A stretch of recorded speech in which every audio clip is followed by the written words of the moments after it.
ang mga kwento ng pag-ibig, kwento ng buhay at kwento ng pag-asa dito sa Barangay Love Stories. Love Stories.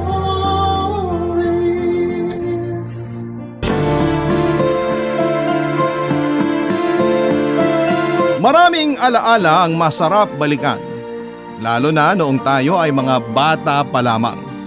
Dahil wala tayong ibang ginawa kung hindi ang tumanggap lamang ng pagmamahal mula sa mga taong nakapaligid sa atin. Ikaw kabarangay, ano ang pinakamagandang alaala ang meron ka noong kabataan mo? Dear Papa Dudut, ako po si Cynthia, taga Makati. Pero bago po ako magumpisa sa kwento ko ay gusto ko po sanang bumati ng maligayang araw sa lahat ng ating mga kabarangay. Kung mapili po ang sulat ko ay nagpapasalamat po ako ng marami dahil binigyan ninyo ako ng pagkakataon na maere ang kwento ko sa inyong number 1 na programa sa radyo. Since 2013 ay isa na ako sa mga solid na taga-subaybay sa mga kwento ng ating mga kabarangay. Narinig ko lamang po sa kaibigan ko ang isang kwento sa programa ninyo at naisip ko rin pong sumulat. Kaso ay masyado pa po akong bata noon pero ngayon po ay naglakas loob na akong isulat ang kwento ko at umaasa na mapili po ninyong mabasa sa inyong programa. Ako po ay lumaki sa lungsod ng Makati at simula po noong magkaisip ako ay isang bahay lang ang natirhan ko. Hindi ko po naranasan ang maglipat bahay. Aaminin ko po na nakakaangat ang pamilyang kinagisnan ko.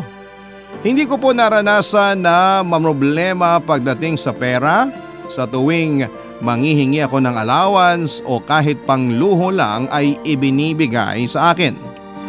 Bunsong anak ako sa 3 magkakapatid. 3 taon ang agwat namin sa isa't isa kaya ako ang laging sinasama ni na mommy at daddy kung may pinupuntahan sila. At kahit meron ako ng mga bagay na wala sa iba ay meron naman sila nang wala ako. Yun naman po ay ang masayang pamilya. Siguro po ay ako lang ang nag-iisip na hindi masaya ang pamilya ko kasi sa tuwing may out of town kami para mag-bonding ay mukhang perfect ang pamilya namin. Hindi po alam ng mga kapatid ko ang mga bagay na alam ko kaya naman po ay nagtataka sila kung bakit hindi makita sa mukha ko na masaya din po ako. Bakit hindi na lamang sila nag-artista kasi ang husay nilang umarte. Hindi po kasi napapansin ng mga kapatid ko na maghihiwalay na sana noon sina mommy at daddy. Lagi ko pong nakikita kung paano mag-away ang mga magulang ko. Lagi ko rin pong naririnig kung paano nila isumpa ang isa't isa. Hindi ko rin alam kung bakit hinayaan lang nila na makita ko at marinig ko ang lahat. At gano'n na nga po ang kinalakhan ko, Papa Dudut.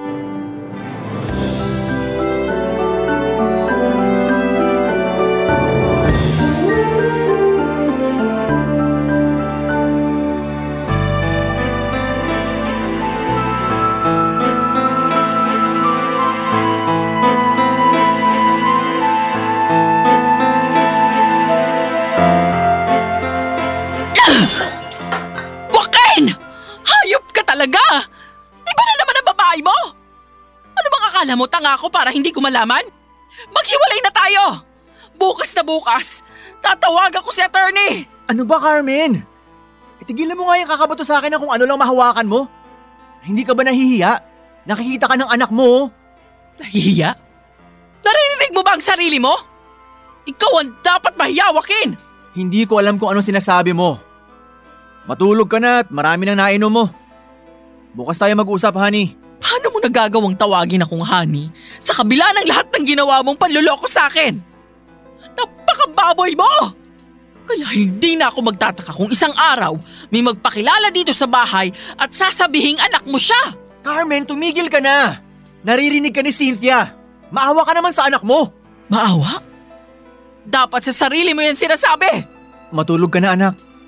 Huwag mong pakinggan ng mami mo. Bakit? Ayaw mong malaman ng anak mong totoo? Stop, Carmen! Please stop! Baby, huwag ka maniwala sa sinasabi ng mami mo, ha? Lasing lang si mami. Baby, nakita mo si daddy kanina sa hotel, di ba? may kasama siyang babaeng pumasok sa elevator. Opo. Ano yung tinatanong mo sa akin kanina, anak? Si daddy mo yung sasagot nun. Sino po yun, Daddy? Bakit po siya nakahawak sa'yo? Friend ni Daddy yun, anak. Bakit po nagagalit si Mami? Bakit po kayo nag-aaway? Iiwan mo na ba kami, Daddy? Bakit mo ba nasasabi ang mga yan? Siyempre hindi kayo iiwan ni Daddy. Love kayo ni Daddy. Pero maghihiwalay na kayo ni Mami. Anak, tahan na. Dito lang si Daddy, okay? Hindi kayo iiwan ni Daddy. Lasing lang si Mami, anak. O sige, ganito na lang. Humiga ka na sa kama at mag-uusap lang kami ni Mami. After namin mag-usap, kakantahan ka namin ni Mami hanggang makatulog ka. Okay ba yon? Opo. Okay. Punta ka na sa room mo. I love you, sweetie. I love you, Daddy.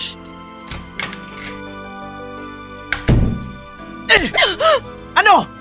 Natauhan ka na ba? Nawala na ba kalasingan mo? Ikaw pang may ganang manakit ngayon? Napakawalang hiya mo! Bakit mo ako pinakasalan? Maraming beses mo nang ginawa sa akin to! Hayop ka!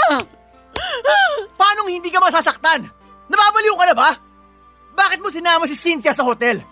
Bakit hinayaan mo makita ng bata yung mga bagay na hindi niya dapat makita? Bakit? Natatakot ka ba na baka mawala sa iyo ang pamilya mo? O natatakot ka na baka maulit sa mga anak mo yung nangyayari sa atin ngayon? Hindi yun mangyayari, Carmen. Baka nakakalimutan mo. Ikaw ang unang sumira sa pamilya natin. Nawala ng tiwala ko dahil sa ginawa mo. Nawala na rin pati ang pagmamahal ko sa'yo. Alam mo, mas masakit pa yung sinabi sa akin ng anak ko na nakita niya ako sa hotel na may ibang babae kesa sa nakita kita na nakikipaghalikan sa ibang lalaki. Ang alam lang ni Cynthia ay ang pagkakamali ko. Pero hindi mo sinabi kung ano yung kasalanan mo. Joaquin, inihingi ko na ng tawad sa iyo yon. Lumuhod ako sa harapan mo noon. Pinagsisisihan ko yon. Hanggang ngayon pala hindi mo pa rin ako napapatawad. Kaya ginagawa mo lahat ng panluloko mo.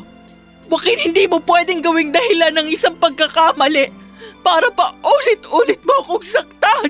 Isang beses nga lang ba yon? O isang beses lang kita nahuli? Tama na. Bumabalik lang sa akin ang lahat. Matulog ka na lang. Bukas na ako uuwi. Joaquin! Bumalik ka dito! Joaquin! Hindi pa po ako nakakapasok ng kwarto ko nang narinig ko ang pagsampal ni Daddy kay Mommy. Narinig ko po ang lahat ng pinag-usapan nila ng gabing yon. Sobrang takot na takot po ako noon na baka tuluyan na kaming iwan ni Daddy kaya hindi na po ako nakagalaw at umiyak na lamang po ako ng umiyak ng gabing yon. Buti na lamang po ay hindi tinuloy ni Mommy ang pakikipaghiwalay niya kay Daddy. Hindi rin po ginawa ni Daddy ang sinasabi niya sa akin na kakantahan pa daw po nila ako hanggang makatulog ako. Umalis si Daddy ng gabing yon at malamang po ay doon siya dumiretso sa babae niya. Simula po noon ay lagi ko nang binabantayan ang mga kilos nila. Kaya naman po sa tuwing mag-aaway sila ay lagi kong naririnig. Iniisip ko kasi noon na baka mapigilan ko si Daddy na sumama sa babae niya. Lagi ko pong inaantay si Daddy na umuwi paggabi kaya naman po lagi rin akong napupuyat. Pero lagi rin po akong nakakatulog dahil halos magliliwanag na kung umuwi si Daddy at tulog na rin po siya sa tuwing pupuntahan ko sa kwarto.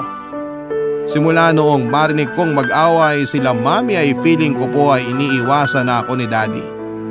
Hindi ko pa rin po alam kung bakit nagbago si Daddy Papa Dudut. Kaya naman nag-focus na lamang ako sa pag-aaral ng mga panahong yon.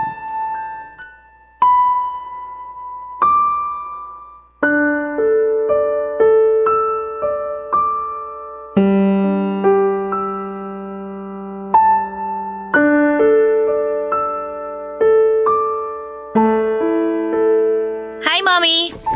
Saan ka galing? Ba't late ka nang uwi? Nag-practice po kasi kami. May laban po kasi kami sa school. Sigurado ka ba na tungkol lang yan sa school?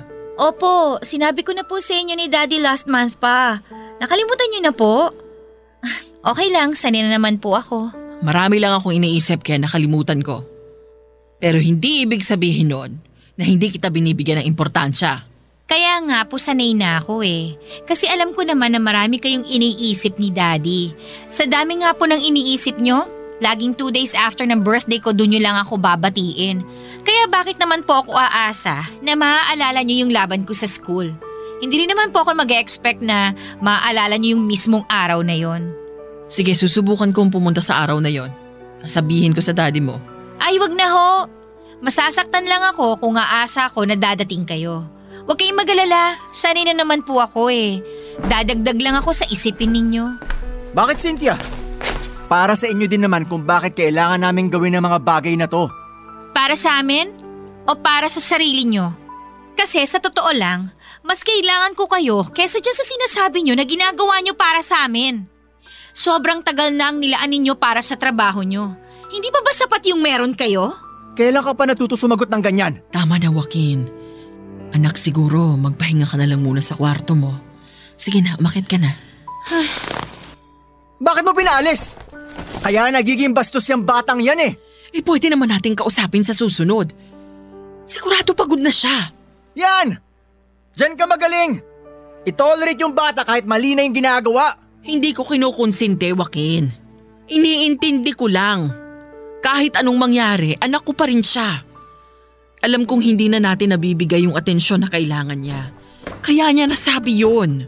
Sige, ikaw ang kumausap sa anak mo. Total magaling kang nanay eh. Alam mo lahat? Hindi ba kayo nagsasawang mag-away?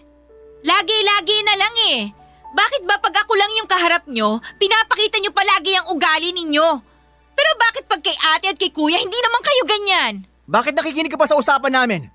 Di ba pinakyat ka na? Joaquin, hayaan mo na siyang magpahinga. Ano ka ba naman? Hindi pa nga ho ako nakakasampung hakbang, nag-aaway na kayo. Kasalanan ko ba kung marinig ko kayo? Anak, tama na. Lagi kayo sumisigaw. Pwede ba kahit minsan pakinggan nyo naman ako? Aalis na ako. Ayoko malaman-laman ulit na nakikinig ka sa usapan ng matatanda o makikipag-usap ka ng wala sa ayos. Honey! Anak, sana hindi ka na lang sumagot para hindi ka na napagalitan. Okay lang! Sanay na naman akong lagi niyang pinapagalitan eh. Wala naman hong bago. Yung sinabi ko kanina na lalaban ako sa school. Narinig kaya niya yon? Sa tingin ko hindi eh. Kasi wala namang mali doon.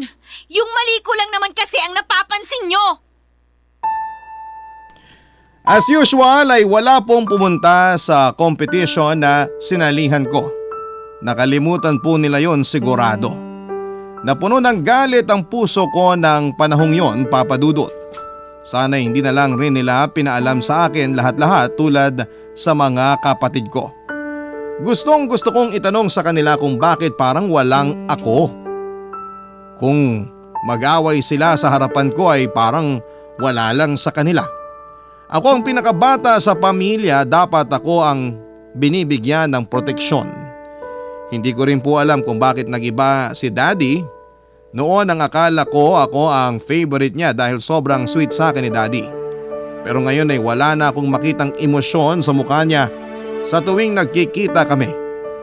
Pero sa mga kapatid ko ay walang nagbago kung paano siya makisama. Sa totoo lang ay naiinggit talaga ako sa mga kapatid ko. Pagkasama namin sila ay parang walang problema sa pamilya. Nagagawa ni na Mami at Daddy na ipeke ang emosyon nila. Minsan nga po ay naiisip ko na baka hindi talaga ako anak ni Daddy. Baka nga naman anak ako sa naging lalaki ni Mami, Papa Dudut. Barangay Love Stories. Barangay Love Stories. Madalas na akong ikukumpara ni Daddy sa mga kapatid ko. Kaya mas gusto ko pa na gumigimik kasama ang mga barkada. Laging masaya sa barkada, tatawa lang ng tatawa. Walang problema, tamang advice lang sa mga broken-hearted na akala mo ay professional pagdating sa pag-ibig. Nagkaroon ako ng boyfriend pero hindi ko naman po sineryoso. Madalas po ay ka-flirt lang at inaakala ng iba na boyfriend ko. Naisuko ko na rin po ang bataan noong ma-inlove ako sa lalaki na nakilala ko lang din sa isang bar. Isang araw po ay inakala kong buntis ako dahil delay po ako ng isang buwan na. Sa totoo lang po ay sobrang kinabahan ako kaya naman po ako na ang nang libre sa barkada ko na mag-inom. Baka po kasi delay lamang ako dahil sobrang stress at kulang lagi sa tulog. Inabot na kami ng halos mag-uumaga na kaya nagpasya na kaming mag-uwian at sobrang lasing na po akong nakauwi noon. Hindi po ito ang unang beses na ginawa ko yon kaya naman galit na galit sa akin si Daddy ng mga oras na yon.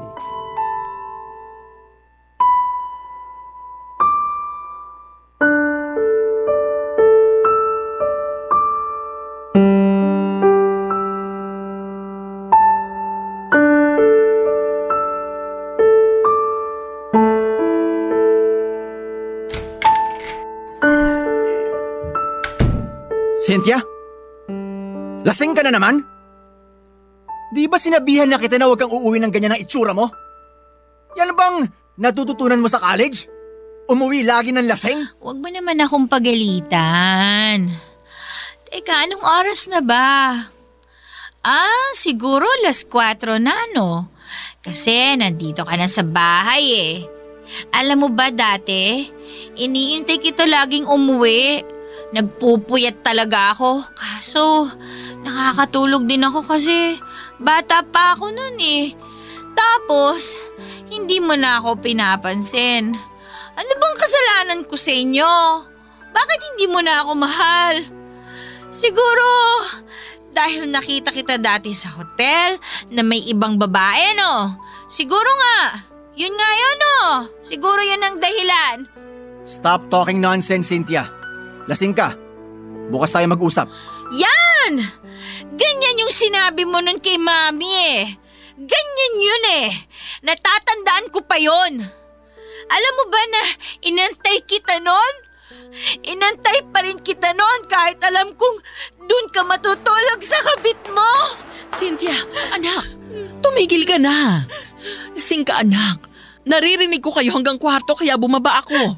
Mami, gising ka pa pala. Halika dito. Gusto ko nang kausap, Mami. Kausapin niyo ako. Inaantay mo rin ba na umuwi si Daddy? Hindi yun dadating. Matulog ka na rin. Dati lagi ko rin inaantay si Daddy pero pagod na ako. Cynthia anak, kalimutan mo na yun. Dati pa yun eh. Paano ko naman makakalimutan yun? Sobrang sakit nun eh. Daddy! Bakit tanong ko nga sa inyo, sino ba yung tatay ko? Anak niyo ba ako? Kasi, bakit kailangan ko pang malaman yung mga kalokohan ninyo? Bakit ako lang? Bakit sila ate at saka si kuya? Wala silang alam. Alam mo ba, Daddy? Kala ko talaga iiwan mo na kami nun eh. Kala ko sasama ka na talaga sa kabit mo. Takot na takot ako nun eh. Iyak pa ako ng iyak. Bakit ka ba nagalit sa akin? Ano bang ginawa ko sa iyong masama? Kaya hindi ko malaman kasi hindi mo naman ako kinakausap eh. Anak, umakyat na tayo. Tara na, aalalayan kita. Bitiwan mo nga ako! Ikaw ang may kasalanan ng lahat ng to! Ikaw ang unang nagloko! Naglandi ka! Siguro, anak mo ako sa ibang lalaki, no? Kaya hindi na ako pinapansin ni Daddy. Kasi alam na niya ang totoo na hindi niya talaga ako anak. Malandi ka! Ikaw talaga yung unang nagloko, di ba? Kaya nagkakaganyan si Daddy dahil sa'yo. Malandi ka kasi. Nahuli ka ni Daddy na nakikipaghalikan sa ibang lalaki. Baboy mo! Ikaw ang may kasalanan ng lahat ng to! Huwag mong pagsasalitaan ng ganyan ng mami mo! Oo! Anak ka sa ibang lalaki. Hindi ako ang totoo mong ama! What? So, tama pala yung inisip ko? Hindi mo ako totoong anak? Eh, sino yung tatay ko? Ba't pa ako nandito, ha? O ikaw malandi ka? Sino ba talaga ako? Bunga pala talaga ako ng kalandian mo eh! Napakawalang kwenta mong ina! Sana, pinalaglag mo na lang ako nung nasa tiyan mo pa ako! Wala kang utang na loob! Anak! Cynthia! Joaquin, bakit mo ba ginawa yun? Tumawag ka ng ambulansya! Lasing lang siya, sana hindi mo na pinatulan! Nakita mo na kung anong resulta ng mga ginawa mo nun? Eto na yun, Carmen! Hindi mo dinisiplina ang sarili mong anak! Wala sa dalawang anak natin ang gumanyan sa'yo! Pero nangako ka na itatago natin yun sa kanya. Ikaw na ang kinilala niyang ama, Joaquin. Pero sumusobra na siya! Hindi mo ba kami sasamahan sa ospital? Hindi! Tawagan mo na lang ako kung magka-problema. Yun naman po pala ang dahilan, Papa Dudut.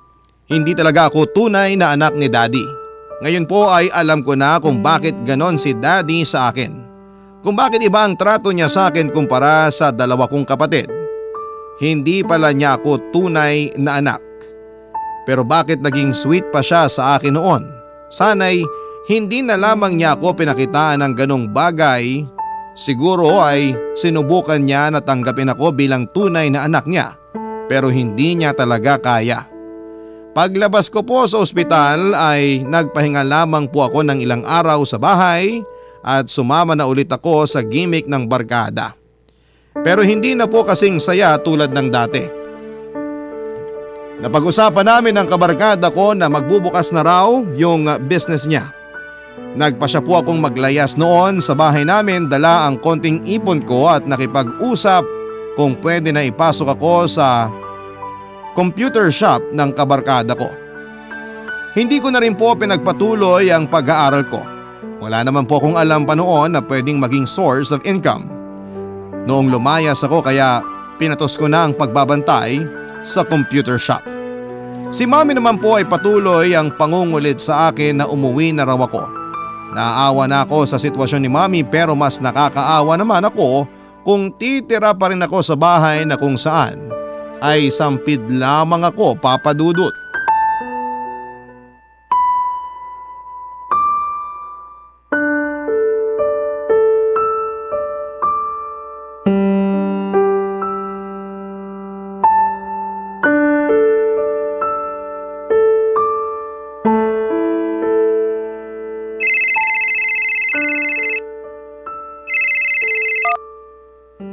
Hello, Cynthia? Cynthia, anak. Bakit? Asan ka ba? Ilang araw ka nang hindi umuuwi. Hindi na po mahalaga kung nasaan ako. Maayos naman yung lagay ko. May inuupahan na rin ako kaya hindi na ako uuwi. Ano bang sinasabi mo? Umuwi ka na at kalalabas mo lang sa ospital. Okay lang ako. Huwag ka na mag-alala. May ipon naman ako galing sa mga binigay ninyo sa akin at may trabaho naman ako. Saan ka naman nagtatrabaho? Bakit ka ba nagkakaganyan? Pwede ba? Huwag niyo na lang akong pakialaman kung saan ako nagtatrabaho. Tsaka bakit mo ba ako pinapauwi? Sampid lang naman ako dyan, di ba? Anong sampid? Sino nagsabi sa'yo niyan? Anak kita, natural dito ka titira. Tama! Anak mo nga ako. Pero hindi ako anak ni Daddy. Ay, mali. Hindi ako anak ng asawa mo. Hindi ko nga pala siya Daddy. Anak, mag-usap tayo ng maayos. Nasaan ka ba? Susunduin kita. Bakit pa? Para ipamukha sa akin araw-araw na anak lang naman ako sa ibang lalaki? Please, anak. Huwag ka naman magsalita ng ganyan. Ano ba yan?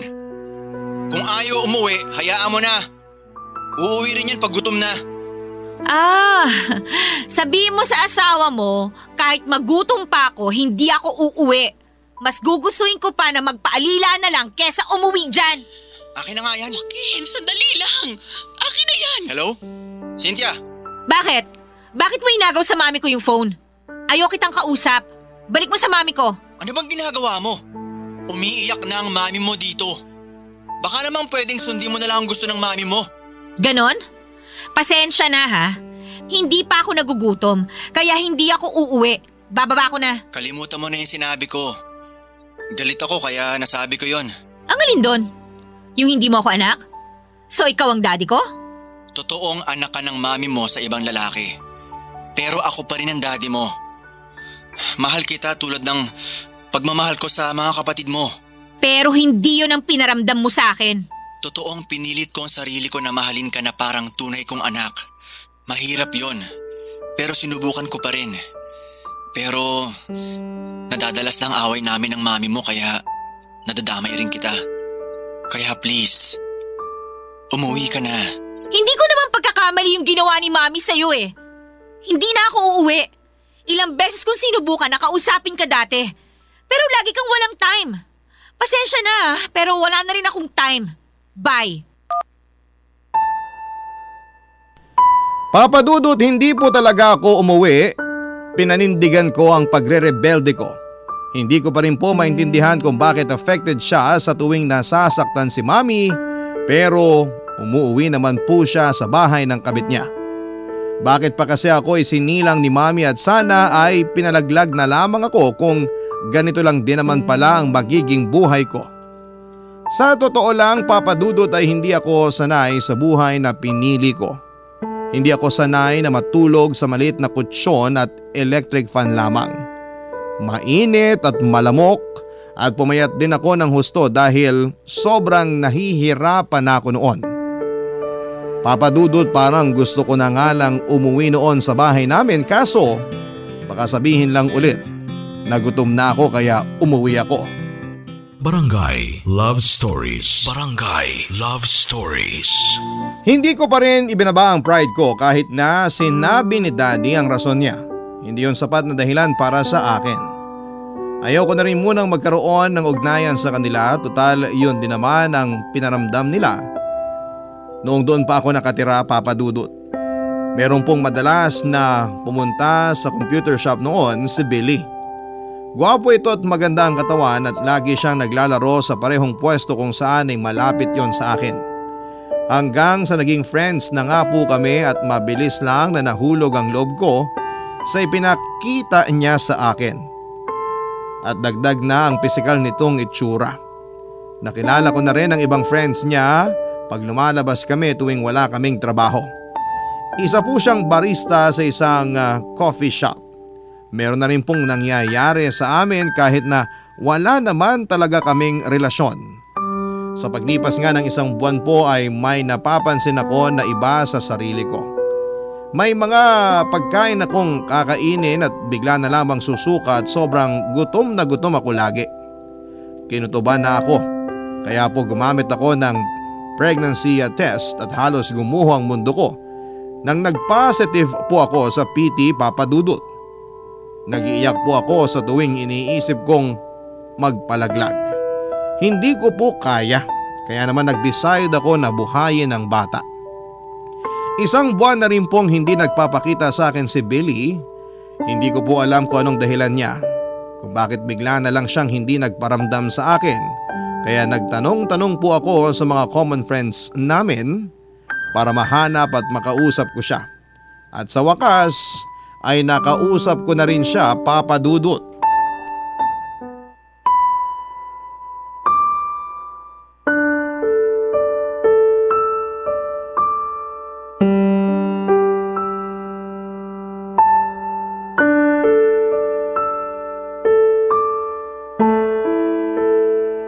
Paano mo naman nalaman na dito ako nagtatrabaho? Hindi ko naman yung sinabi sa'yo ah. Nagtanong-tanong ako.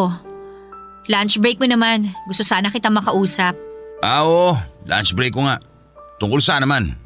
Bakit hindi ka na pumupunta sa computer shop? Bakit bigla ka na lang hindi nagpakita sa akin ng isang buwan? Kailangan ko ba magsabi sa'yo? Wala naman tayong relasyon ah. Oo, wala tayong relasyon. Pero may nangyayari sa atin. Oo nga, bakit? Big deal ba yun sa'yo? Normal na lang naman yun sa panahon ngayon. Hindi ko alam kung anong mararamdaman ko. Grabe ka? Alam mo ba kung anong pinagdadaanan ko? Ano ba kasi gusto mong sabihin? Pwede ba bilisan na natin tong usapan na to? Buntis ako. Ilang buwan? 1 buwan pa lang ang nakakalipas nung huling may nangyari sa atin, Billy. May bala ka bang ipaako sa akin ng batang yan? Kaya hinahanap mo ako? Ipaako? Ikaw ang tatay nito, Billy! Ako? Paano mo naman nalaman na ako?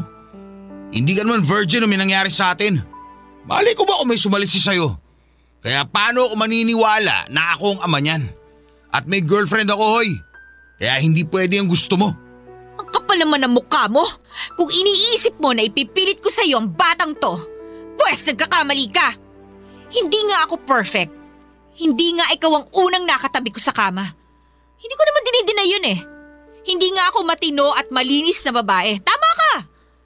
Pero kaya kong panindigan ang bunga ng kalokohan ko. Kaya kung ikukumpara sa'yo, mas basura ka sa akin. Wala kang kwenta! Aray! Cynthia? Daddy? Bakit ka umiiyak? Wala to.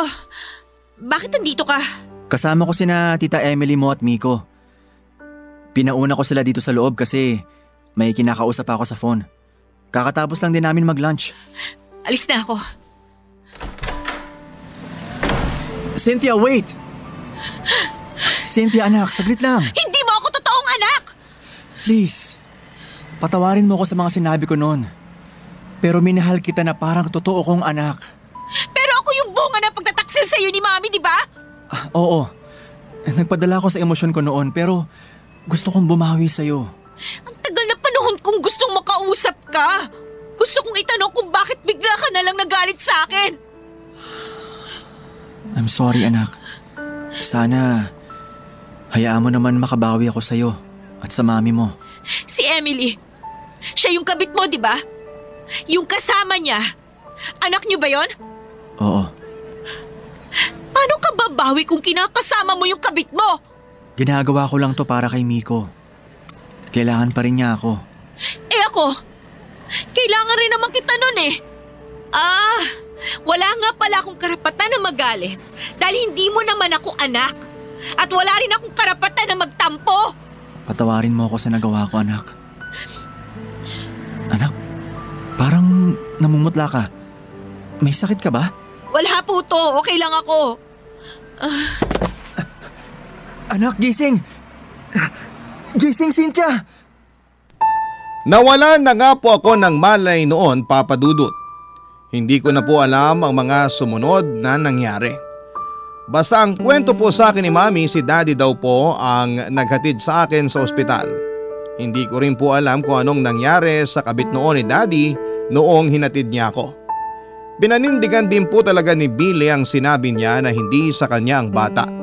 Hindi ko na rin po ipinilit ang bata sa kanya at kakayanin ko ang buhay ng batang nasa sinapupunan ko hanggat nabubuhay ako. Ibibigay ko po ang buong lakas ko at pagmamahal para sa magiging anak ko. Kakayanin ko pong maging tatay at nanay, Papa Dudut. Hindi na rin po ako nagulat kung alam nila na buntis ako. Sa ospital po ako diniretso ni Daddy noon dahil akala ni Daddy ay may sakit ako dahil ang putla ako daw noong magkita kami sa coffee shop. Kaya naman po nalaman nila sa doktor na ako nga po ay nagdadalang tao noon, Papa Dudut.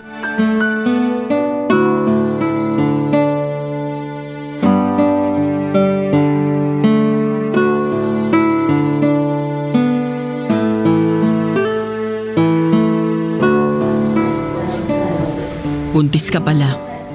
Hindi mo naman sinabi sa amin. Bakit mo itinago? Hindi ko naman po tinago. Kakaalam ko lang din. Akala ko galit ka kaya hindi mo sinabi. Oo nga pala anak. Sabi ng doktor, iwasan mo muna ang ma-stress at ang pagpupuyat. Hindi makakabuti sa'yo at sa baby mo. Kaya andito kami para maging maayos ng lahat. Gusto naming humingi ng tawad sa'yo. Pasensya na kung sinama kita noon sa hotel. Nagpumilit ka kasi noon na sumama sa akin. Pero wala akong balak na ipaalam sa'yo na hinuhuli ko noon ang daddy mo. Pasensya na rin kung hindi ko napigilan ang sarili ko nung gabing yun. At narinig mo rin ang pag-aaway namin ng daddy mo. Hindi ko alam na dadalhin mo yun hanggang sa pagtanda mo. Pasensya ka na kung nadamay ka pa. Hindi sana nangyari sa'yo ito. Wala naman po akong magagawa eh. Nangyari na po. Tsaka wala naman akong pinagsisisihan sa nangyari sa akin. Alam kong sobrang galit mo sa akin. Ang totoo, alam na mga kapatid mo ang lahat na pinagdadaanan namin ng mami mo. Alam din nila ang tungkol sa'yo. Paanong alam? Alam nila na may kabit ka? Alam nila na anak ako ni mami sa ibang lalaki? Oo, nak. Kinausap namin sila noon. Nagtataka na kasi sila bakit lagi mong inilalayo ang sarili mo sa amin. Bakit lagi raw hindi maipinta mukha mo pag may family bonding tayo. Tulad mo, nagalit rin sila. Yun ang dahilan kung bakit umalis sila sa bahay. Kung bakit mas pinili nila ang bumukod. Gusto ka talaga naming protektahan. Pero nagpatalo ako sa nakaraan. Pilit naming tinago sa'yo ng mga kapatid mo para hindi ka na mag-isip. Mukha bang hindi ako nag-isip? Kaya nga andito kami. Gusto naming humingi ng tawad sa'yo. Sa totoo lang, sinubukan namin ng daddy mo na bumalik sa dati. Pinilit namin na ituwid ka. Pero ang hirap mo nang disiplinahin. Hindi ka na tulad nung bata ka pa. Isang sabi lang susunod ka kaagad. Sa tingin mo ba maayos at may babalik pa to sa dati? Alam mo ba na may anak si daddy sa ibang babae? Alam ko. Nasaktan ako, oo. Humingi siya ng tawad dun sa akin. Pinatawad ko na rin ang daddy mo. Matanda na kami para magtanim pa ng sama ng loob, anak. Pero bakit ang saya-saya nyo pag dumadating sina ate at kuya? Ginawa namin yun para sa'yo, Cynthia. Pinakita namin sa'yo na masaya kami para isipin mo, masaya pa rin ang pamilya mo. Na pwede pang bumalik sa dati ang lahat. Ginawa namin yung lahat para sa'yo, anak. Pero pilit mo ring inilalayo ang sarili mo sa amin. Nagre-rebelde ka pa rin. Pero bakit ngayon nyo lang sinabi sa akin yan? Nahirapan na akong kausapin ka. Hindi ko na magawang lumapit sa'yo kasi alam kong galit na galit ka sa akin. Daddy, ilang beses kitang sinubukang lapitan nung bata pa ako. Lagi ko iniisip na baka hindi mo na ako mahal. Oo, sobrang galit ako sa'yo. Hindi ko naisip na ganyan pala ang nararamdaman mo. Akala ko dati umaarte lang kayo ni mami na masaya pag nandiyan sina ate at kuya. Hindi ko alam na ginagawa niyo pala yung lahat para sa akin. Sorry kung pinanghihinaan kami ng loob. Nahihiya kami sa'yo kasi ikaw yung baby namin eh. Pero ngayon magkaka-baby ka na rin. Oo nga pala. Late ko na to naisip. Sino ba yung kausap mo nun sa coffee shop? Andun ba yung nakabuntis sa'yo? Opo. Sinubukan ko pong sabihin na magkakaanak na kami pero ayaw niya eh. Aba, loko-loko naman pala yung boyfriend mo na yun eh. Hindi ko boyfriend yung lalaki, Mami. Ha? Pwede ba yung ganon? Grabe na pala talaga ang kabataan ngayon. I'm sorry po. Hayaan mo na. Wala naman na tayong magagawa eh. Andyan na yan. Tagasan ba yung kaibigan mo? Bastos na lalaking yun ha? Kung alam ko lang na andun siya nung araw na yun, masusuntok ko talaga ang mukha nun. Nakilala ko po siya sa binabantayan kong computer shop. Sa kaibigan ko po yun. Pumasok ako ron para kahit paano meron akong panggastos. Patawarin mo kami, anak. Hindi sana sa'yo mangyayari ang mga to kung hindi lang kami naging pabaya. Hayaan niyo na po. Sabi niyo nga, di ba? Matanda na tayo para magtanim pa ng mga sama ng loob. Mami, Daddy, pinapatawad ko na po kayo.